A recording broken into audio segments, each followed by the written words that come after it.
Hi friends, பிப்ரவரி மாதம் முடிய போது வெயில் காலம் மெல்ல மெல்ல அப்படியே தலை தூக்க ஆரம்பிக்குது. இந்த டைமில் நம்ம எலுமிச்சம்பழத்துக்கு ரொம்ப ரொம்ப இம்பார்ட்டன்ட் கொடுப்போம், ஜூஸ் போட்டு குடிக்கிறதுக்கு.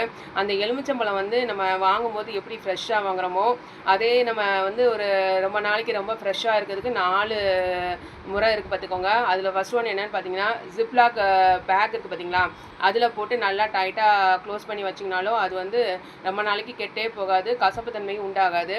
செகண்ட் ஒன் என்னென்னு பார்த்தீங்கன்னா, ஒரு டப்பா நிறைய தண்ணி எடுத்துகிட்டு அதுக்குள்ளே லெமனை போட்டு நல்லா க்ளோஸ் பண்ணிவிட்டு ஃப்ரிட்ஜில் வச்சிங்கனாலும் அது கெட்டு போகாது. தேர்ட் ஒன் என்னன்னு பார்த்தீங்கன்னா, ஒரு லெமன் மேலே எண்ணெய் தடவிட்டு அதை ஒரு பேப்பரில் சுற்றி ஃப்ரிட்ஜில் வச்சிங்கனாலும் அது கெட்டு போகாது, அப்படியே ஃப்ரெஷ்ஷாகவே இருக்கும். ஃபோர்த் ஒன் என்னென்னு பார்த்தீங்கன்னா, சாதாரண காகித பேப்பரில் சுற்றி நீங்கள் வச்சிங்கனாலும் அதனோட கலரும் மாறாது, கசப்பு தன்மையும் கொடுக்காது, ஃப்ரெஷ்ஷாக இருக்கும்.